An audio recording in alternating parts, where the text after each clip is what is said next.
नमस्कार, आप देख रहे हैं न्यूज 18। मैं हूं आपके साथ मेनका चौधरी। 10 कदम में इस वक्त जिस खबर से शुरुआत कर रहे हैं, ये खबर भी हादसे वाली, दुख वाली, हमीरपुर से खबर, जहां पर 2 ट्रकों में टक्कर हो गई है, जिसके बाद आग लग गई ट्रक में और एक ट्रक के ड्राइवर की मौके पर मौत हो गई। दूसरे ट्रक के ड्राइवर की हालत भी गंभीर बताई जा रही है। फायर ब्रिगेड ने आग पर काबू पा लिया है। मौधा थाना क्षेत्र के NH 34 का मामला। तस्वीरें इस वक्त न्यूज 18 पर आप देख रहे हैं। हादसे के बाद की ये तस्वीर है, जहां 2 ट्रकों के बीच टक्कर होती है और उसके बाद दोनों ट्रक में आग लग गई। आग इतनी तेजी से फैली, आप अंदाजा लगा सकते हैं कि ट्रक के ड्राइवर को निकलने का मौका तक नहीं मिला।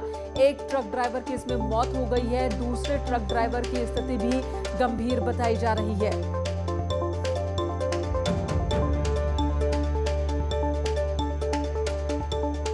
नेशनल हाईवे पर यह हादसा हुआ है, जहां पर अब चूंकि तड़के सुबह यह हादसा हुआ, वहां पर राहत के काम की शुरुआत तेजी से जल्दी नहीं हो सकी।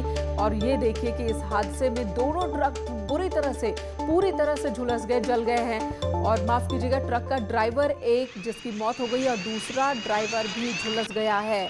दोनों ट्रक पूरी तरह से राख हो चुका है। ये वाली इसमें इधर रायबरेली में आग का तांडव देखने को मिला है। रेल कोच कारखाने में आग लग गई है और लाखों का सामान जलकर खाक हो गया। आग बुझाने की कोशिश चल रही है। रेल कोच के लैब के बगल में लग गई थी आग। लालगंज कोतवाली के रेल कोच की ये घटना है, जहां पर आग लग गई। फायर ब्रिगेड ने इस आग को बुझा लिया है, लेकिन यह हादसा कैसे हुआ यह भी साफ नहीं हो पाया है। लाखों का नुकसान जरूर हुआ है।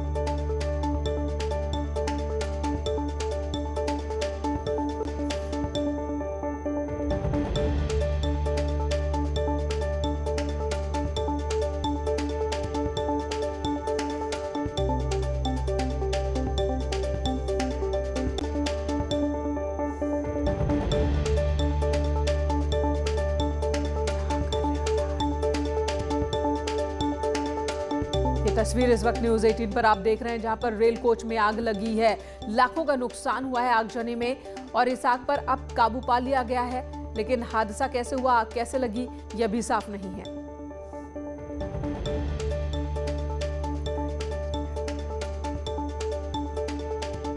खबर लखनऊ से, वहां पर भी आग लगी है। एक फैक्ट्री में आग लग गई। चिन्हट में प्लाईवुड फैक्ट्री में भीषण आग लगी है। 4 घंटे बाद इस आग को बुझाया जा सका। 4 घंटे का वक्त लगा आग को पूरी तरह से बुझाने में। आग की वजह से लाखों का नुकसान यहां पर हुआ है। फैक्ट्री में आग लगी है। चिन्हट इलाके में यह हादसा हुआ है।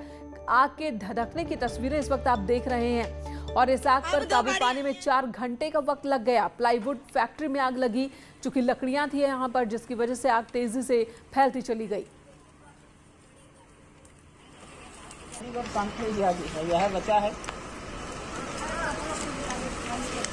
कब्रिस्तान का आगे।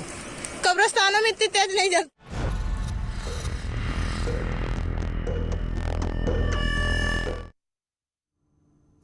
शहर शहर ऑक्सीजन की पड़ताल। जी हां, न्यूज 18 करेगा, बताएगा आपको कि कहां पर ऑक्सीजन कितनी मात्रा में मौजूद है, कहां पर किल्लत है और उस किल्लत को दूर करने के लिए क्या किया जा रहा है। नोएडा से बड़ी खबर सबसे पहले ले लेते हैं, जहां पर सेक्टर 12 में फ्री ऑक्सीजन बैंक खुलेगा। कम्युनिटी सेंटर में खुलेगा free oxygen bank. MSME industrial association की यह पहल है, एक बड़ी पहल है, जहां पर मुफ्त में ऑक्सीजन दिए जाएंगे। नोएडा से भी बड़ी संख्या में लोग ऐसे सामने आ रहे थे जो कह रहे थे कि ऑक्सीजन की कमी है। हालांकि प्रशासन लगातार दावे कर रहा है कि ऑक्सीजन की कमी नहीं है, बल्कि बहुत सारे लोग ऐसे हैं जिन्होंने ऑक्सीजन बिना वजह भी खरीद के सिलेंडर्स अपने घरों में रख लिए हैं, जिसकी वजह से कृत्रिम कमी यहां जरूर बन गई है, लेकिन उसे भी दूर कर लिया जा रहा है। और इसी बीच ये जो बड़ी खबर है कि सेक्टर 12 में फ्री ऑक्सीजन बैंक खुलेगा। जिन लोगों को ऑक्सीजन नहीं मिल पा रही है, उन्हें मुफ्त में ऑक्सीजन की सप्लाई यहां पर की जाएगी। कम्युनिटी सेंटर में खुलेगा फ्री ऑक्सीजन बैंक और ये जो पहल है MSME इंडस्ट्रियल एसोसिएशन की ओर से की गई है। इधर मेरठ में भी पहुंची है ऑक्सीजन। मेरठ को 38 टन ऑक्सीजन मिली है। ओडिशा के राउरकेला से यहां पर ऑक्सीजन पहुंची। 18 टन ऑक्सीजन का टैंकर मेरठ पहुंचा। हरिद्वार, रुड़की, मोदी नगर से भी ऑक्सीजन की सप्लाई शहर को हो रही है।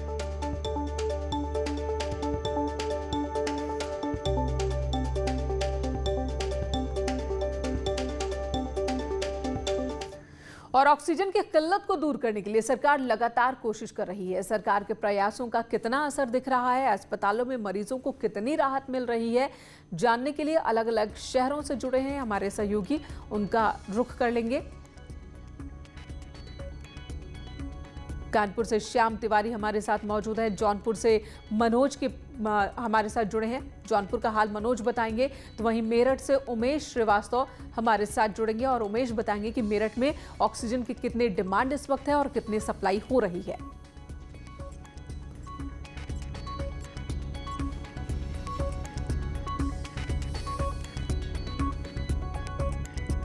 अस्पतालों का क्या हाल है, ऑक्सीजन की क्या व्यवस्था देखने को मिल रही है, ये आपको बताएंगे। श्याम तिवारी कानपुर से हमारे साथ जुड़ चुके हैं। श्याम का रुख सबसे पहले कर लेंगे। श्याम, कानपुर में ऑक्सीजन की डिमांड लगातार बढ़ती जा रही थी, सप्लाई भी हो रही है, इस वक्त की क्या स्थिति है? बिल्कुल, कानपुर में जिस तरीके से ऑक्सीजन की डिमांड लगातार बढ़ती जा रही है, प्रशासन लगातार प्रयास कर रहा है कि हर आदमी को ऑक्सीजन मुहैया हो पाए, लेकिन ऑक्सीजन की कमी इतनी है कि ये संभव नहीं है कि हर आदमी को ऑक्सीजन मुहैया हो पाए और सभी अस्पतालों में सही तरीके से सुचारू रूप से ऑक्सीजन पहुंच सके। आपको बता दें, कल कई अस्पतालों में ऑक्सीजन खत्म होने की स्थिति थी। इस आपात स्थिति में अस्पताल वालों ने प्रशासन को पत्र लिखा कि उनके अस्पतालों से मरीजों को हटा लिया जाए, लेकिन आनंद फानन में प्रशासन ने वहाँ पर इन अस्पतालों में ऑक्सीजन की सप्लाई सुनिश्चित कराई। यही आलम तमाम दूसरे अन्य अस्पतालों का। श्याम, हमने कानपुर के एक हॉस्पिटल की रिपोर्ट देखी जहां पर ऑक्सीजन थी लेकिन मरीजों को एडमिट नहीं ले रहा था हॉस्पिटल। बाद में पता चला कि हॉस्पिटल के स्टाफ कालाबाजारी कर रहे थे ऑक्सीजन सिलेंडर की। तो इन तरह जो ऐसी घटनाएं हैं, इस पर लगाम लगाने के लिए क्या हो रहा है, ये भी आपसे जानेंगे। लेकिन मेरठ से हमारे साथ उमेश जुड़ गए हैं और जौनपुर से मनोज हमारे साथ मौजूद है। मनोज, जौनपुर का हाल बताएं, वहां पर कितनी डिमांड है, कितनी सप्लाई हो रही है?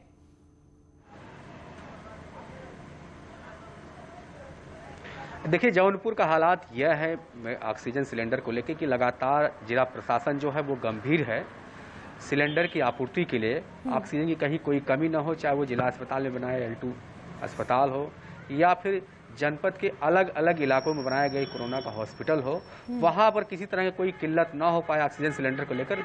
लगातार प्रशासन गंभीर है। स्वास्थ्य विभाग की तरफ से, जौनपुर स्वास्थ्य विभाग की तरफ से जरूर कुछ लापरवाही सामने निकल के आई, जिससे पिछले कुछ दिनों पहले जो है सिलेंडर की कमी भारी मात्रा में हो गई थी। पुलिस की सहयोग से ताबड़तोड़ नगर के कई मेडिकल हॉलों और सप्लायर जो सप्लायर हैं मेडिकल ऑक्सीजन के, उनके यहाँ ठिकानों पर छापेमारी की गई। दर्जनों सिलेंडर को पुलिस ने पकड़ा है बिना लिखा पढ़ी का। हालांकि पुलिस ने नोटिस दे रखा है कि जिसकी लिखा पढ़ी डिटेल अवगत कराए, जिससे जौनपुर के निजी अस्पताल समेत सभी सरकारी अस्पतालों में ऑक्सीजन सिलेंडर की आपूर्ति की जा सके। इस तरफ जो है जौनपुर पुलिस प्रशासन गंभीर है और लगातार शासन और 15 से ज्यादा ठिकानों यहाँ पर बड़े अभियान के तहत ऑक्सीजन की आपूर्ति में जुटा हुआ है। एक तरफ तो आपूर्ति की जा रही, दूसरी तरफ कालाबाजारी पर भी रोक लगाने की पूरी कोशिश प्रशासन की नजर आ रही है। मेरठ से उमेश हमारे साथ मौजूद है। उमेश, मेरठ को न सिर्फ उड़ीसा से बल्कि इधर हरिद्वार और उत्तराखंड के भी कई शहरों से ऑक्सीजन की आपूर्ति हो रही है। इस वक्त ऑक्सीजन को लेकर क्या हालात है मेरठ में, बताएं जरा। जी हाँ, देखिए, बीते 24 घंटे के दौरान मेरठ में कोरोना के 1222 नए केस रिपोर्ट हुए हैं। बीते 24 घंटे के दौरान मेरठ में कोरोना से 4 और मौतें हुई हैं। यहाँ कोरोना से मरने वालों का कुल आंकड़ा 451 पहुँच चुका है। हालांकि इस सबके बीच राहत की बात यह भी है कि बीते 24 घंटे के दौरान मेरठ में 730 लोगों ने कोरोना को मात भी दी है। कोरोना को मात देने वालों का आंकड़ा भी लगातार बढ़ रहा है। और इस सबके बीच जो आपका प्रश्न है ऑक्सीजन को लेकर, यहाँ 38 टन ऑक्सीजन भी आ चुकी है। ये बेहद राहत की बात है और मेरठ मंडल के कमिश्नर लगातार ऑक्सीजन की उपलब्धता को सुनिश्चित करने के लिए प्रयास कर रहे हैं। 38 टन ऑक्सीजन यहाँ पहुँच चुकी है, जो बेहद राहत देने वाली खबर है।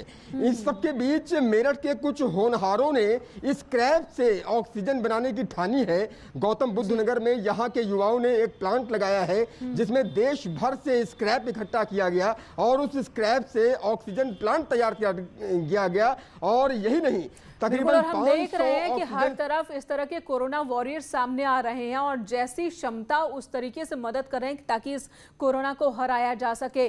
श्याम, एक सवाल बहुत जल्दी में जवाब चाहूंगी। जो कालाबाजारी दवाइयों की और ऑक्सीजन की देखने को मिल रही है, कानपुर में भी ये घटना सामने आ गई। अस्पताल के कर्मचारी, स्टाफ तक पकड़े गए। क्या एक्शन लिया जा रहा है, किस तरह से बाकी अस्पतालों पर नजर रखी जा रही है? बिल्कुल, मुख्यमंत्री की सख्ती के बाद कानपुर प्रशासन पूरी तरीके से एक्टिव हो गया है। आपको बता दें कि कानपुर में एक हॉस्पिटल में, जिसका कि नाम फैमिली हॉस्पिटल है, उस पर एफआईआर दर्ज कराई जा चुकी है। इसके अलावा कानपुर में 7 हॉस्पिटल ऐसे हैं जिनको नोटिस सर्व किया गया है ओवर चार्जिंग को लेकर के। एक मामला सामने आया रामा हॉस्पिटल से, जहां पर 2 रेमडेसिविर इंजेक्शन स्टाफ ने चोरी कर लिए। उस स्टाफ को पकड़ करके जेल भेजा गया। पैनी नजर प्रशासन की है कि कहीं पर भी इस तरह का गोरख धंधा ना हो, लोगों की जान के साथ खिलवाड़ ना हो।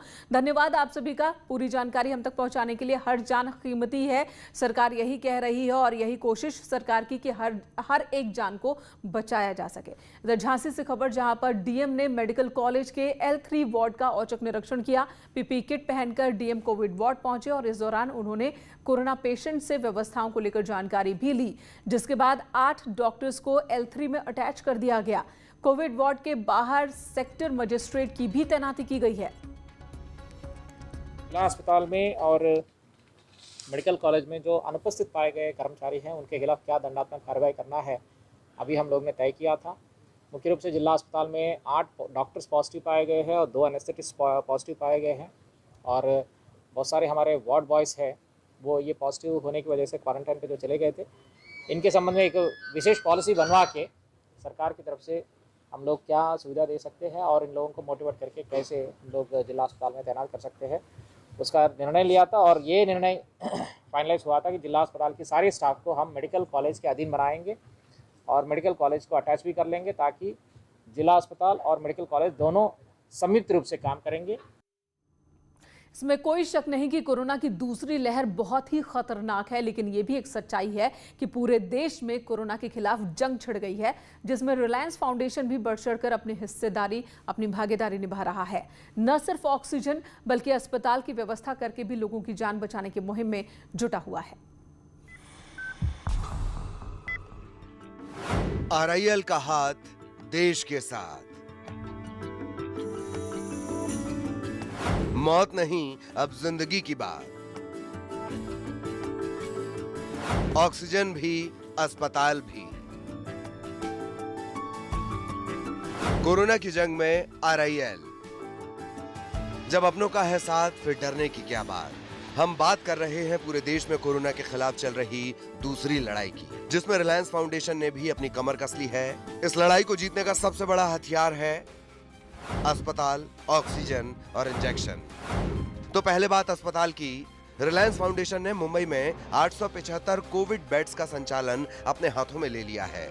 मुंबई में वर्ली स्थित national sports club of India में कोविड मरीजों के लिए बनाई गई 550 बिस्तरों वाली कोविड यूनिट को सर HN रिलायंस फाउंडेशन अस्पताल 1 मई से संभाल लेगा। यहाँ 100 बिस्तरों वाला ICU भी तैयार किया जा रहा है और 15 मई से यहाँ गंभीर मरीजों को दाखिला मिलने लगेगा। इसके अलावा बिना लक्षण वाले कोविड मरीजों के लिए 100 बेड मुंबई के BKC में स्थित ट्राइडेंट होटल में तैयार किए जा रहे हैं। देश का पहला कोविड अस्पताल भी रिलायंस फाउंडेशन के डॉक्टर्स ने मुंबई के 7 हिल्स अस्पताल में तैयार किया था। यहाँ 100 बेड के इस अस्पताल में मरीजों की देखरेख फाउंडेशन कर रहा था। इसकी क्षमता में भी इजाफा किया जा रहा है। 45 ICU बेड समेत अब यहाँ कुल 125 मरीजों का इलाज रिलायंस फाउंडेशन के जिम्मे होगा। National sports club of India और 7 हिल्स अस्पताल में कोरोना के सभी मरीजों का मुफ्त में इलाज किया जा रहा है।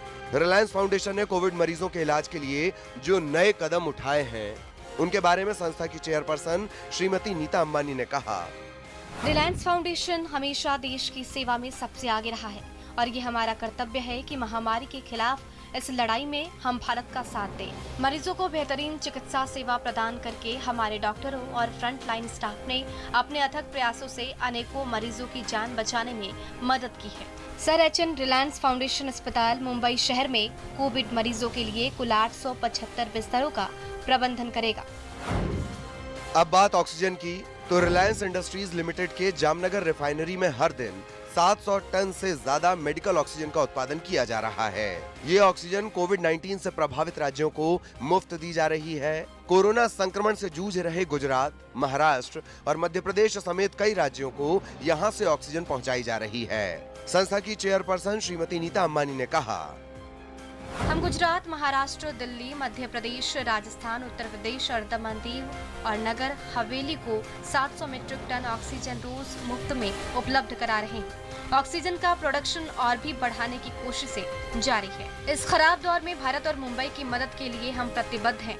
एक भारतीय के रूप में हमसे जो भी कुछ बन पड़ेगा हम करेंगे। कोरोना हारेगा, इंडिया जीतेगा। इसके अलावा अगर बात करें इंजेक्शन की, तो रिलायंस फाउंडेशन की तरफ से साफ कर दिया गया है कि वैक्सीन के बिना किसी की जान नहीं जाएगी। आपको बता दें कि रिलायंस फाउंडेशन ने पिछले साल अन्न सेवा के तहत 5.5 करोड़ लोगों को भोजन करवाया था।